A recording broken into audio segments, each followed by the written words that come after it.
You're watching Spotlight, a production of Culture in Maine, York's cultural showcase. Let's go.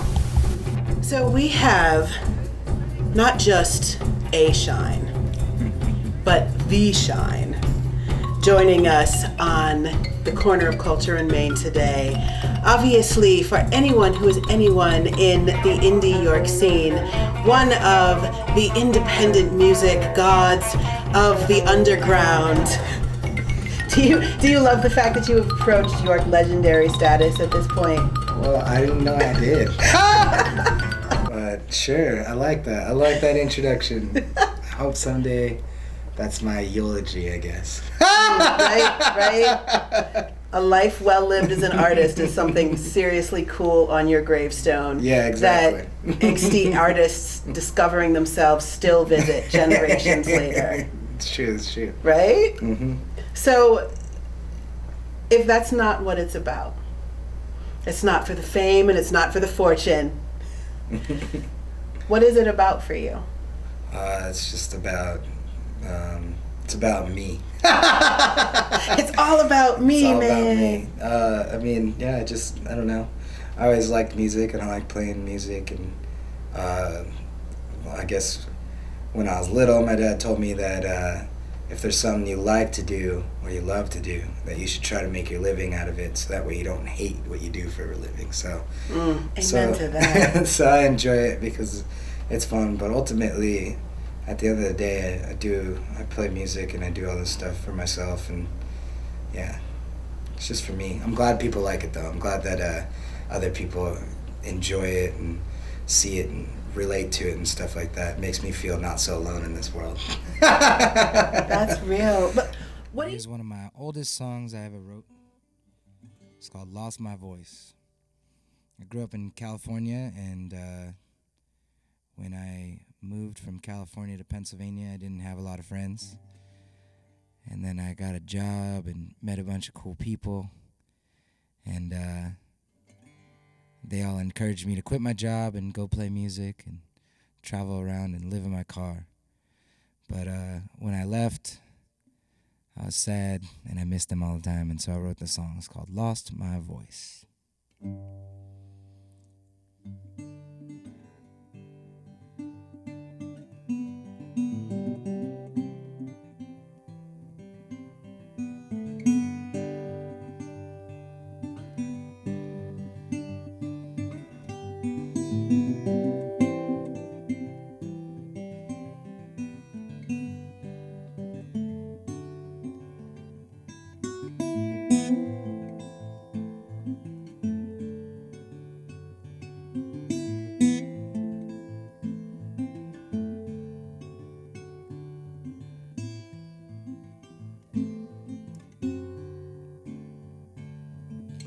I came to this place without a thought, all alone except the suitcase and guitar that I brought.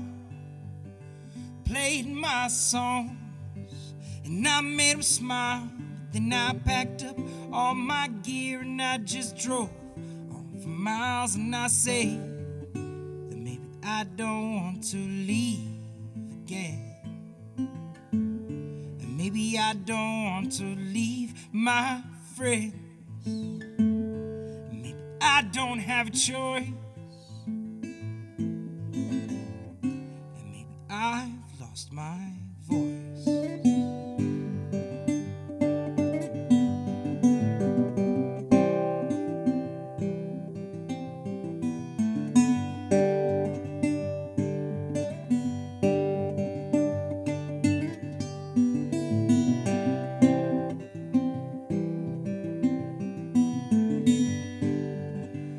I met a girl, pretty as could be, all sweet as a Hershey's kiss, but you know she never loved me. So I played my songs and I made her smile, but then I packed up all my gear and I just drove on for miles. And I say that maybe I don't want to leave again. Maybe I don't want to leave my friends. And maybe I don't have a choice. Maybe I've lost my voice.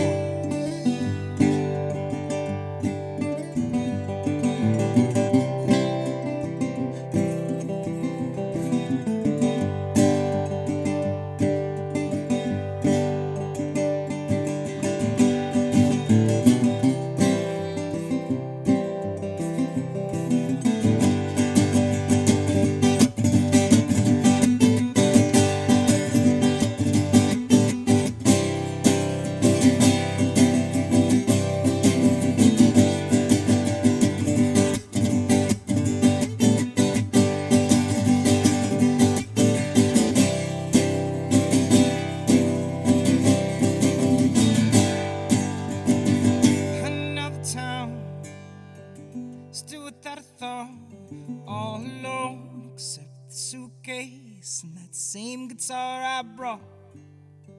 Well, I played my songs and I made them smile, but then I packed up all my gear and I just drove on for miles. And I say that maybe I don't want to leave again. Maybe I don't want to leave my friend. Maybe I don't have a choice. And maybe I've lost my voice. Maybe I've lost my voice. And maybe I've lost my voice.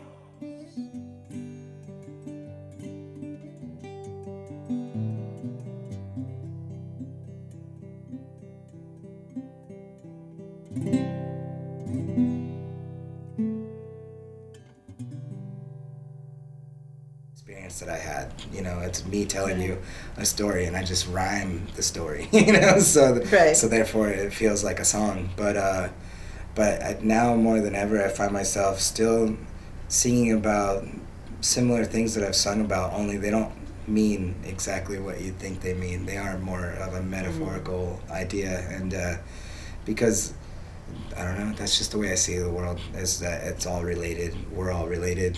Everything's related. And, you know, so I guess the songs will always be good to me because I'm always writing from my heart and writing about what I believe. And maybe other people might say, oh, he changed because, and a lot of people will say, he changed because, I mean, when I was like 18, I screamed in death metal bands, and then I was like, and then I went into like jazz, and then I went to more like the folk singer-songwriter, and then and lately I've been writing music that's like dance disco music or something, you know, just because music is music, and I love writing, and I love experimenting with sounds and ideas, and I'll never stop doing that, and always pour it from my heart, and so there will always be, to me, it'll always fill the need that I feel that I need to fill. It's like what I need to get off my chest to people that maybe I can't so easily say face to face with my friends, but I could put in a song and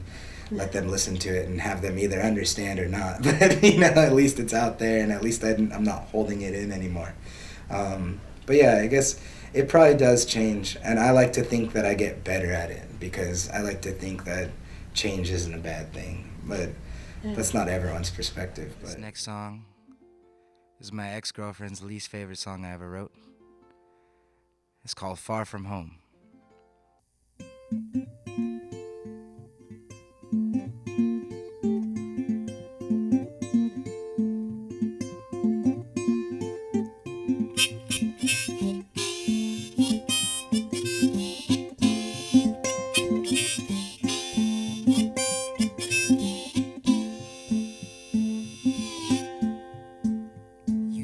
Everything was gonna be fine. All we gotta do is just give it some time. But we were so far from home. Yes, we're so far from home.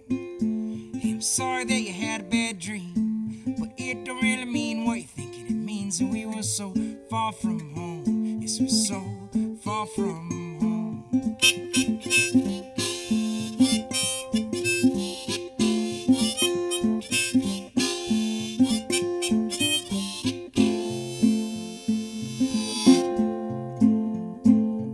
life's such a challenge to you. Maybe you should make a plan to see it through, because we're so far from home. Yes, we're so far from home. And I didn't want to leave it behind, but you and I know you weren't treating me kind. We were so far from home. Yes, we're so far from home. So if you wake up in the middle of the night, wishing there was someone there to hold you tight, mama, I'll be gone, far from home. Yes, I'm going so far from home.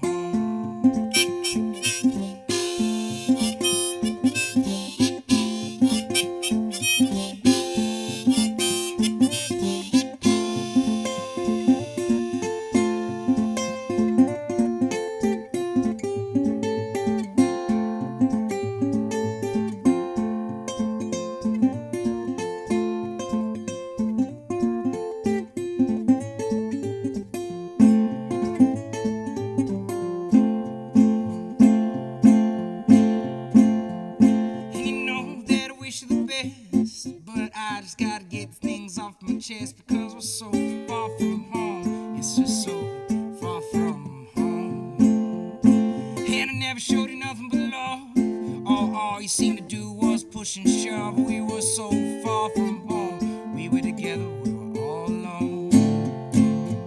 So wake up in the middle of the night, wishing there was someone there to hold you tight, mama, I'll be gone, far from home. Yes, I'm going so far from home. You can have a million lovers by your side, but I'm betting ain't one of them ever gonna treat you like I did. Far from home, yes, I'm going so far from home. Mama, I'm going so far from home. Baby, I'm going so far from home.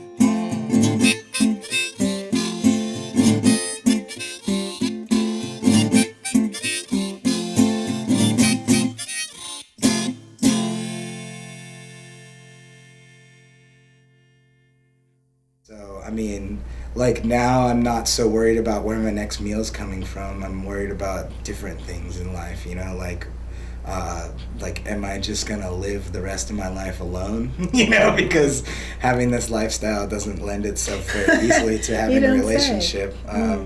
Stuff like that, and yeah, just like, I mean, and just I worry about the world and the people in the world and things like that. And once you start to get to a higher level, I guess, of like you feel comfortable, or some people would look at it and be like, I wish I was there. They might not realize how much work you have to do while you're there and how much it takes out of you, and just you know, it's just never easy. So there's always something to write about, and there's always something going on, and you know, all the money and fame in the world can't stop people from dying and stuff like that. So I mean, it's just you're always gonna have something to write about, because you're always gonna love people that pass away, or things that move on and things like that. So I guess that's just, yeah, there's always a struggle. It's just not my broke down car anymore. Here's a brand new song, as yet untitled.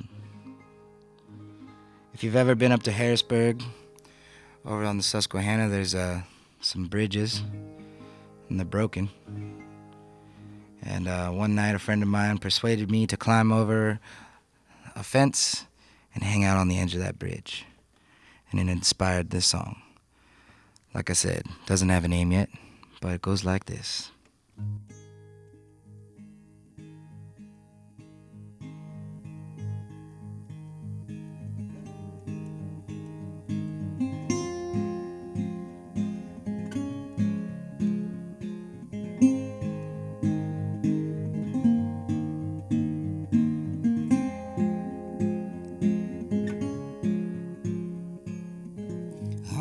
Remember when you first caught my eye, and how it took me by surprise when you filled my heart with light. We walked the pathway to a no trespassing sign, and you dared me to try, and it made me feel alive on a broken bridge by the riverside. We sang it to the night, we sang it to the night on a broken bridge by the riverside. We sang it to the night, we sang it to the night. Maybe it's something, maybe it's nothing, well I don't know. Maybe it's nothing, maybe it's something I wanna know. Later that evening as I lay down to sleep, and I started to dream about you and me, in a little house on the end of a quiet street. How peaceful it seemed with you in my dreams. On a broken bridge by the riverside, we sang to the night, we sang to the night. On a broken bridge by the riverside, we sang to the night, we sang to the night. Maybe it's something, maybe it's nothing, well I don't know. Maybe it's nothing, maybe it's something I wanna know. And I'm dying to find out what you're all about, 'cause it seems to me there's something more.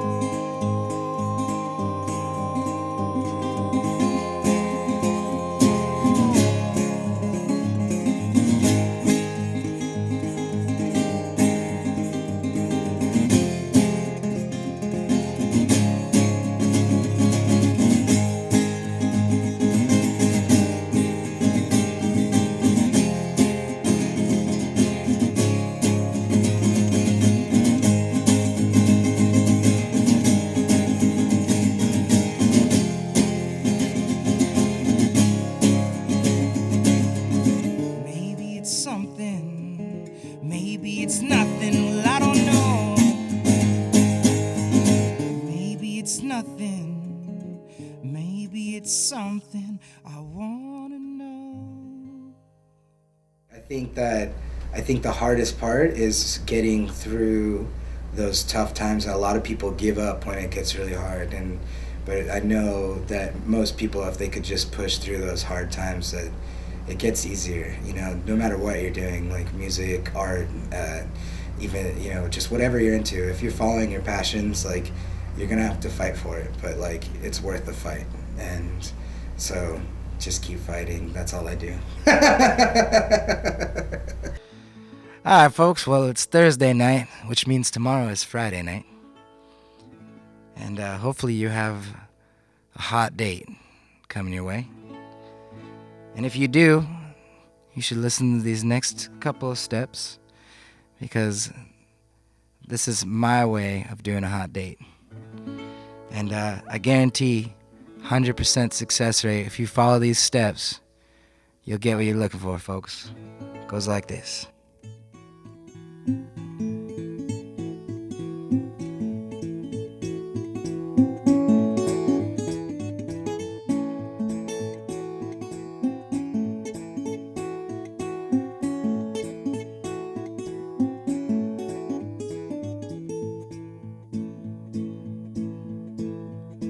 Well, I got chicken in the frying pan, and I don't give a hot damn.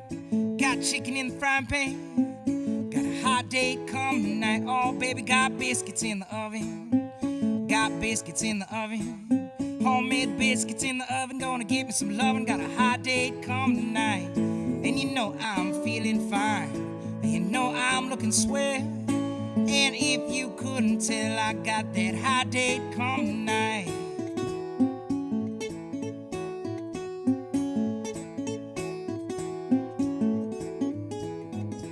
I hear her knocking at the gate. I told her don't be late, I don't wanna wait. Got a hot date coming tonight. Oh, pretty mama, now come on in. I got whiskey or gin, whatever you're seeing. Got a hot date coming tonight. And you know I'm feeling fine, and you know I'm looking swell. And if you couldn't tell, I got that hot date coming tonight. And you know I'm feeling alright, and you know I'm looking damn good. Yeah, just as I should when I got that hot date.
So we've got chicken, but maybe your date is vegetarian, and so maybe you cook up some tofu, because you can fry anything and be delicious. Anyway, you got some tasty food, then you gotta get some drinks, some libations.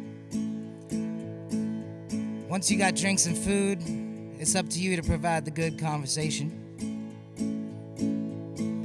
And if everything has gone to plan so far, well, then your night has been a success. And I guarantee you that what comes next is probably what you've been looking for. And I know you know what to do in the bedroom, so I don't even need to go there. But the most important part, folks, is this next step, and you can't forget it. It happens the next morning. And it goes like this. Well, if you stay, I'll cook your breakfast. Yeah, if you stay, I'll cook your breakfast. All ham and eggs, spread them legs. Baby, got a hot date come tonight. Oh, mama, if you stay till the morning, well, I bet you be moaning.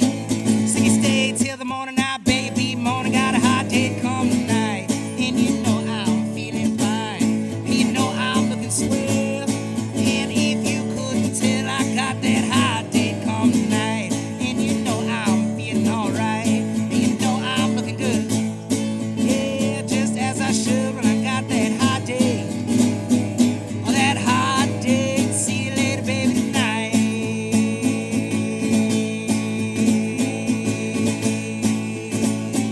Got a hot date come tonight. Woo, woo, woo, woo, woo.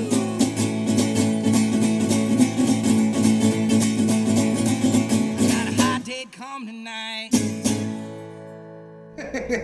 So, people that are fascinated by your musical journey, how can they find you, experience you live in person, get the albums, be a part, and get the connection? Definitely just, you can Google Shine Delphi. That's ShineDelphi. And there's shinedelphi.com. I'm on Facebook, Instagram. I have a Twitter. I don't use it because I don't know what I don't know how it those works. damn hashtags. But yeah, I mean, you can just look it up, and hopefully if you're, I like to travel a lot, and so you can find me lots of places. Right now I'm here in Pennsylvania for a little bit, and I'll be down in New Orleans at the end of October and going to California in January, and so I'll just be wandering around. And if you ever want me to come play where you live, just send me a message. I'll probably show up. If you got a couch and a meal, I'll probably be there. But yeah, I'm always looking for new places and new ways and stuff like that. But you can find me that way, and hopefully you find me in person. I feel like the internet is one thing, but I definitely like meeting people face to face. It's more personal. Well, you heard it right there. This must be only the beginning of your Shine Delphi experience. Don't miss the chance to catch him here and online, but as soon as you can, experience the laugh in person. I promise you there is nothing else like it. Hi, my name is Amy Mummert, and today I'm joined with special guest Matt A. Paul, a local artist here in New York. He's got an exciting background and exciting pieces. He's brought some larger-than-life pieces here to show you, and this is Matthew. How's it going? Hi. And why don't we talk about the background. People here in New York, I know there's been a lot of attention around you lately. I've noticed it. Yes, I've noticed it in the community. Your name is definitely getting out there. Okay. And for those who don't know you, perhaps we could get a little bit of your background and some of the exciting things that we have here in the studio today. Okay, sure. So I'm a painter. I'm a drawer and a painter, and I recently came back to York after about 8 or 9 years away. I did graduate from York College about 10 years ago. Then I left. I tried to pursue a couple of different career options, and which ultimately led me back to painting, because those careers were not in painting. One was being a graphic designer, and then another was owning a business in New York and operating that business. Both kind of were good opportunities, but led me back to wanting to be a visually creative person with my hands again. So I kind of came back here to reconnect with some of my mentors that kind of started me in on painting and drawing in the first place in college. So yeah, that's why I'm back. So you're right downtown. You want to tell us a little bit about what it's like doing this kind of work here in York and downtown New York? Sure. When I was in college 10 years ago, York wasn't at the kind of the cultural hub that it seems to be developing into today. Okay, so like, I mean, there was definitely, you know, an art gallery or two, and there were plenty of good restaurants, but there wasn't this downtown buzz that you see now. There, like, if there was First Friday, I didn't know about it. If there were openings and things going on at the Strand, and you know, if artists were doing things, I didn't know about it. And I lived downtown then too. You know, I served at a place in Central Market, and I was you know, I was a waiter there, and I lived, you know, somewhere on Beaver Street at the time. But still, there wasn't this kind of constant feed of cultural events happening like there are now. It seems like every single day you come across something else that's happening, or you know, this business is doing this, or this business is supporting this, or this is happening, or you know, like there's a new opening. You know, like there's just a ton of community engagement going on, and it wasn't like that 10 years ago when I was here for school. So it's very exciting. You know, it's suddenly I have people to talk about my art with. Suddenly I have people interested in curation that I do. Suddenly, you know, everybody wants to know what the next thing is that's, you know, going on in the arts community, and that's just my community. It seems like there's, you know, there's a very cool independent music scene that's developing with Cable House and with open mic nights and with all of these things that happen downtown. You know, the Parliament's an art gallery, and they have shows there as well. So it's like there's a music scene going on, and you know, and those are just kind of the two things that I'm able to kind of see and touch on. And I'm sure that development is happening kind of across the board. Restaurants pop up all the time. You know, like Taste Test has a new restaurant pop up every single, like 3 months or something like that. Right. So like, you know, so there's all of this craziness, you know, going on that does nothing but support the cultural development of the city. So it's awesome. It's great. My studio is at Market View Arts, which is, you know, right across from the market on Philadelphia Street, which is right in the middle of just everything. Like I can walk to almost anything that I'm involved with, which is fantastic. You know, so yeah, it's very exciting. It's been very cool. Downtown is exciting these days. Downtown's very exciting, you know, so yeah, it's been great. Well, let's talk about some of your exciting paintings that you brought. We're going to talk about them chronologically. Yeah, right? let's do that. That kind of makes the most sense.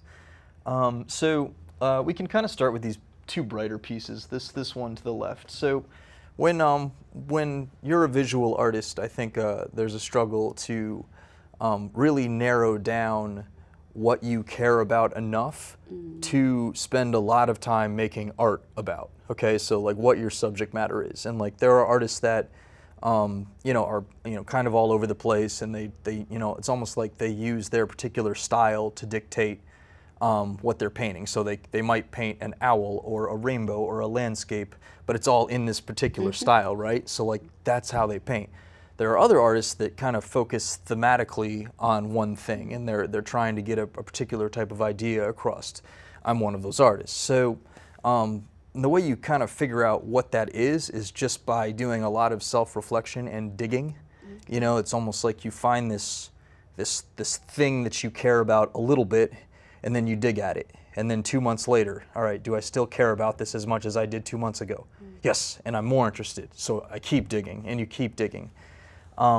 After doing, you know, that self-reflection, I kind of found that what I cared about most was simply the way that communities impacted individuals or communities themselves. So my paintings started to be, like I paint groups of people, but particularly groups of people that are in a closed-off community or closed-off group of people, kind of separate from the rest of the world. And that can be, you know, a very abstract general idea, or that can be a small, more narrow idea. So I kind of started with this large general idea of folks that had to interact with each other in order to get something bigger or better done. So I started with the military, because these are people that are completely separate, and they're not completely separate, but like they're closed off. They have a different set of developed skills, and they have to interact with each other in order to get something done, right? Mm-hmm. So I had a friend who was a former business colleague, and he was a nurse in Afghanistan. And every once in a while he sends me pictures, and he sent me this one picture of these troops that were doing a training exercise.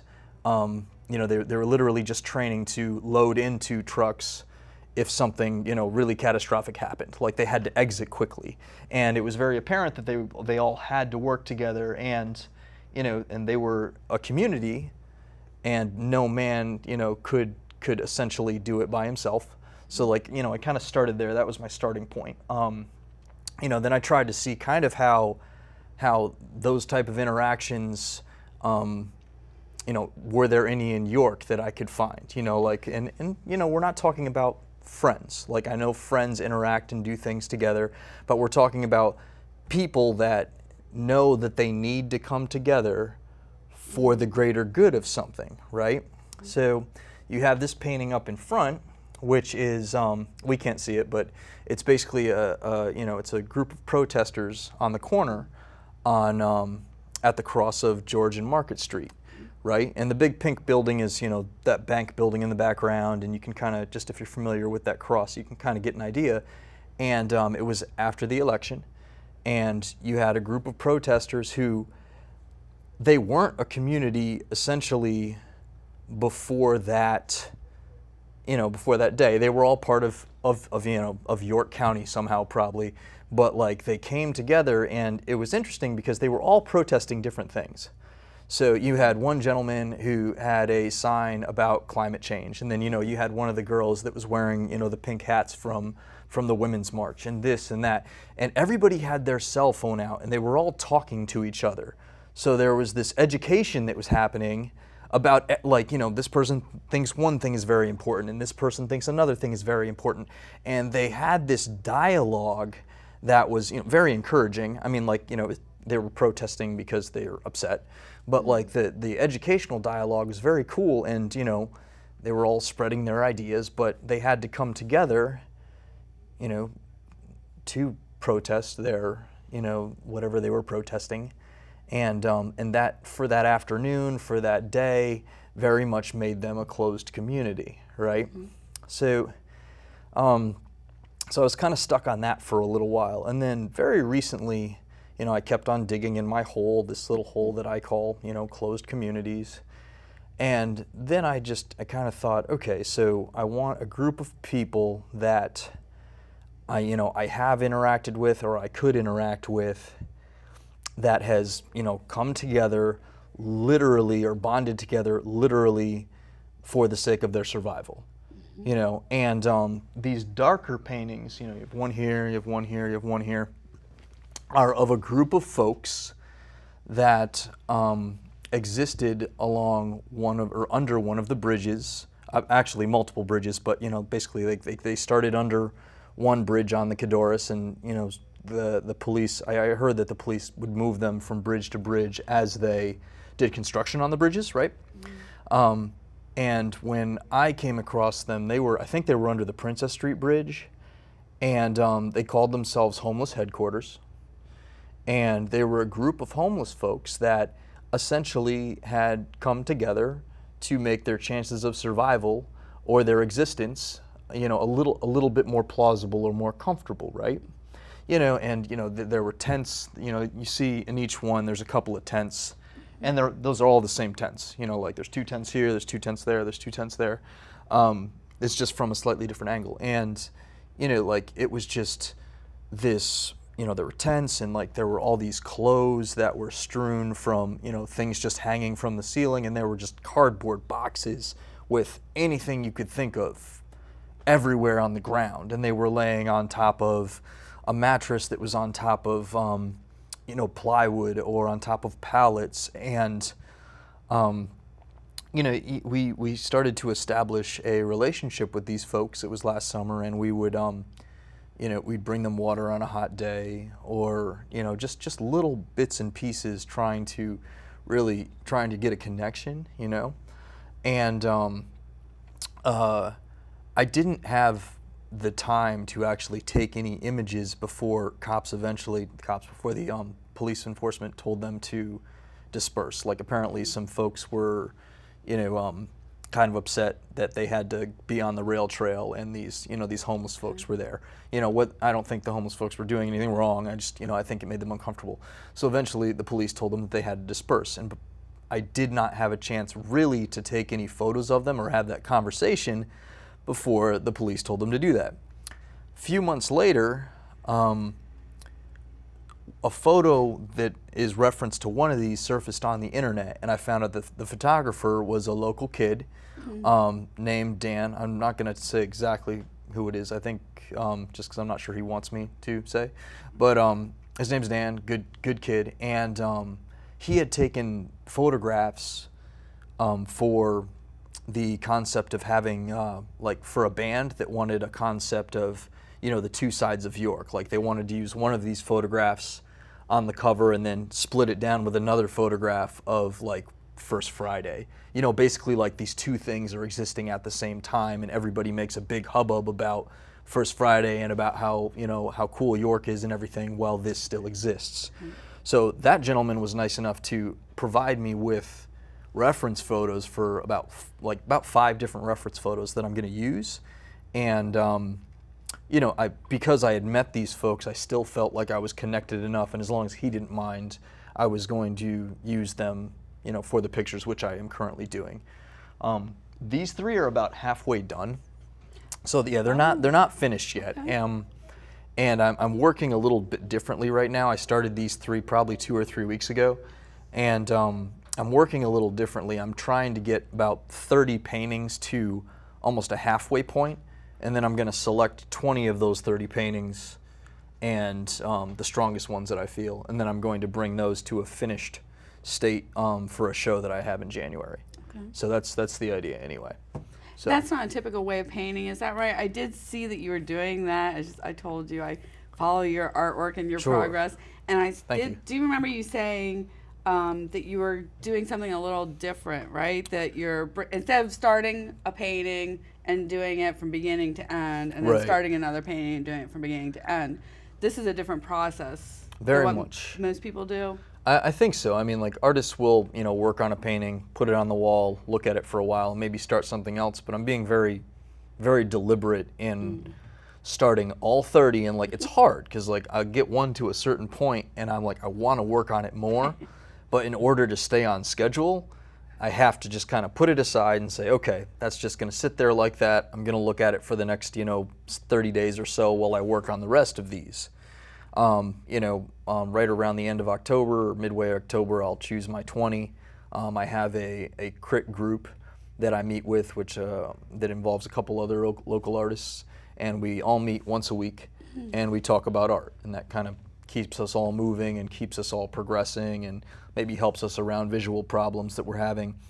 And at that mid-end of October place, I'm gonna talk to all of them and talk to some other artists, and we're gonna basically curate and select the 20 that make the most sense, and then I'll pull those back in and I'll complete them.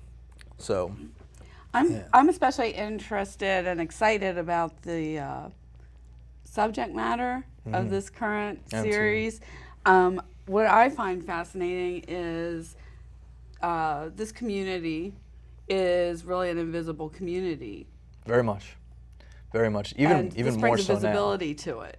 Yeah, even more so now. It's funny because they were unhappy. I mean, they weren't loving life when they were under the bridge, but there was a sense of security there because they had a place to go. And I believe there was a recent interview about a year ago that one of the news stations, I don't know if it was YDR or who, but somebody did an interview with one of them, and it was very much like, this is a place for anybody. Like, we don't push anybody away. If someone needs resources, they can come here. So there was like this little sense of belonging that they still had, And after the police, basically scattered them, said like, okay, you can't be here anymore. Like I see individuals from that group from time to time, and they don't seem to be doing better. Not that life was giving them, lemonade when they were under the bridge, but it definitely appears that it's worse now. They're still walking around and still like having to find their places to stay at night, but it doesn't seem to be better, which is interesting because it's like they were homeless both ways, but like under that bridge was a little less homeless. Wow. It was obviously still poverty, under poverty, but it was just a little less bad, which, then gets you all thinking. It's like, well, why can't we have a place like that? But, and then the problem's huge. It's much bigger than I think it is, but it gets you thinking. And then that makes, that's encouraging to me, and what I think I'm trying to portray as an artist is like everybody knows that there's power in a communal effort, but like I think we forget that that's across the board, like, and it swings all directions. Like, how so? Well, like take the Ku Klux Klan, make them disperse. They don't have power, let them congregate, let them unite. Call them the KKK, call them the alt-right, call them white nationalists, whatever, but like let them come together, and suddenly it would seem like they're causing a lot more problems. So there's power in that communal engagement. Like take York City, like have us all be very selfish in what we're doing and not try to encourage or give props to each other, small businesses, other artists, whatever it is, and things just kind of stay. Like you got a couple popular artists that stay popular because they've managed to, get big on their own, but, having places to provide opportunity for artists, and all of a sudden you have more artists getting noticed and more art getting purchased and more excitement about the arts and more venues to show art, popping up. And this goes across with restaurants too. Like instead of saying like this is the best place, I was very encouraged. I think I was in a restaurant. I don't know. It might have been the Pretzel Shop, and I remember them giving directions to someone who was looking for some other type of food, and they were like shooting off options here and there, and it was just like, how encouraging. Like that's cool, or York High's football team. I saw Philip Given, the dude that's always walking around his dogs that look like horses, and he's is he the manager of Uncommon Rooster? Is that still the Pretzel Shop? He's involved with one of those restaurants, right? Right. So and they had this thing where they basically they put out that they were endorsing York High's football team, which is awesome, because that, York High is kind of a rough school, and I feel like they need some support, and so does everybody. And he was kind of the one to be like, you know what, we're going to do that. We're going to endorse the football team. And then all of a sudden, I see more coverage of the football team, and I see more things going on, and the football team's winning, and I know that that's maybe completely coincidental, but it feels like when people reinforce each other, only good things happen. Instead of there being this feeling of competition, it's almost this feeling of endorsement to grow the culture of the city as a whole, and then good things happen. So I think that's, it's not like everybody's friends. They're not. Like, you got people that don't like each other everywhere. But they're all, it seems to be an understanding that they're all part of the same community. And I know that's not like completely across the board. You have like, Densply doesn't care what goes on. Like their, Voith is there. Like, we're not talking about those huge companies, but all like the little local mom and pop shops. Like how are they all surviving? And I think they're surviving kind of out of a collective effort from everybody, which is really neat. And I could be completely wrong. I know nothing about economics. It's just the way it appears to me. But the you sense know? of community and that, Yeah. that you're representing community in your artwork or depicting community in your artwork is no coincidence. Right. That's community is something that I've always needed. It's I'm an only child, and like from like the second I found people, I was like, I just got to be around people. You know, I work much better in my community studio because there's other people working. I don't work very well alone. I don't like being alone. When I am alone, I go out into the world looking for somebody. You know, just like all of those things. You know, so yeah, like community seems to be this overlying thematic, important thing to me in life. Let's talk about what is next in Matt Paul's chronology. You are working, these are part of an application process, is that right? Yes, the current body of work has two goals. The first is I do have a show at the Outdoor Country Club in January and February in York. So that's going to be basically the first time that these finished paintings actually see the light of day. I'm serving a fellowship with York College right now, and some obligations of that residency involve, you know, trying to connect the city with the York College Art Department. So, you know, I'm trying to foster relationships there. That's kind of the other half of my job. Community again. Community engagement, right. It's cool. It's a great opportunity, like York College. Without that, I wouldn't be able to develop my artwork the way I'm able to develop my artwork. You know, they provide me with some housing, and I have to curate some shows at Market View Arts on Philadelphia Street, and I have to, you know, create and help with some programming to get people through those doors to view those shows, to interact with our students, to interact with the artists that also, you know, hold studio space at Market View Arts. So that's another really cool thing about York. Market View Arts is a building that the college took over about a year ago. Like, they actually purchased the building, and it's my favorite place in the world. Like, it's literally my favorite place in the world. It's, you know, it's where my studio is. I have friends that have studios there. I just got news that a very prominent cultural icon who is an artist just got a studio space downstairs in one of the basement studios, which is called the Artist Underground. I'm not going to say who it is because I'm not sure she would allow me to say who it is yet until she breaks the news.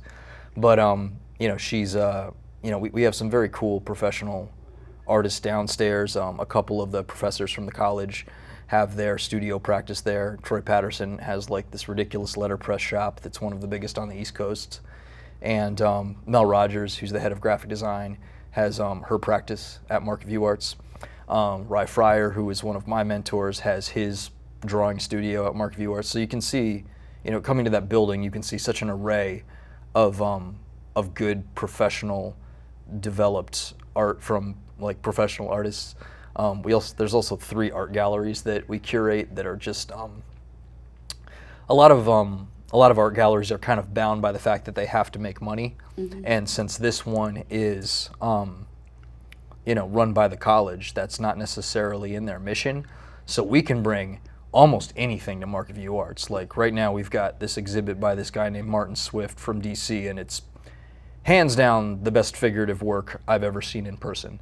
You know, and like this guy has a huge collector base in DC, and he shows in Pittsburgh and New York and internationally, and York, which is really cool. You know, now that we have control over that space, we can bring huge artists like that in. You know, big installation artist coming later this year named Chris Dacre. Were you around for the Wayne White thing? Yes. Okay. I was just thinking of that and wondering if he was coming back or. So Chris Dacre is kind of the next chapter. Like, it's going to be very, very similar. So it's going to be a huge community engagement project where the artist asks for community help, and you know, we're going to be building things on the 3rd floor in Gallery Hall, and it's going to be fantastic. So, and very, very similar. You know, like Chris will be there, and then we all work together to basically transform the room into his installation. So yeah, and yeah, just. Yeah, I think it's it. Your energy is so amazing, and you're just one of the most, I find you inspiring as well as exciting. And I do like to follow what you're doing, not in a creepy way. No, not at all. So if you want to do it in a not so creepy way, do you have places where we can find you? Yeah. How can we find your art?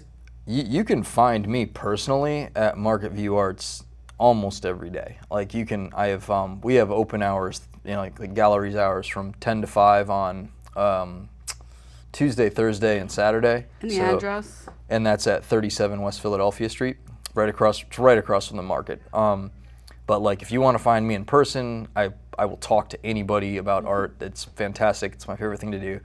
You can follow me on Instagram, which is just at Matthew John A. Paul, John with an H. That's my middle name. But yeah, I encourage you, if you're in the York area and you're interested in anything I just said, like I'd rather talk to someone in person. Like I'd love for people to come visit. The galleries at Market View are fantastic. Everybody, like I'm a little biased, but I think they're the best contemporary galleries that we have in York. So, but again, I live there and I'm part of it, so I'm happy with it. But yeah, like Instagram. I mean, some of the stuff gets out to Facebook, but not all of it. Instagram's probably the best way to do it. Or yeah, I have a show coming up in January, and then I have a really big exhibition either at Market View Arts or at the college coming in like June, July-ish of this year. So that's going to be a really, really, really large show I'm excited about. So yeah, 2 big shows coming up. Okay. So, yeah. Well, thank you so much for being part of our community. Thank you for having me. This is and yeah, thank you to York for having me. I've received a pretty warm welcome coming back. It's been a lot of fun, far more fun than I thought it was going to be when I first got back. So it's pretty cool. So thank you for having me.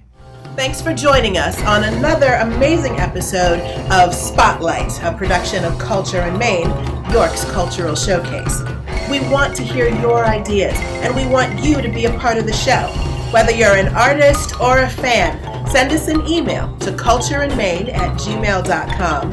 Check us out on the web at wrct.tv, or make sure to find all of our past episodes on YouTube at youtube.com/White Rose Community TV. Thanks again for joining us, and have a great week. We'll see you soon, right here on the corner of Culture and Maine.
And how it goes, he wants a chance to dance. He ain't never gonna stop.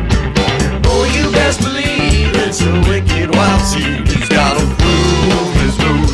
He's gonna make it to the top.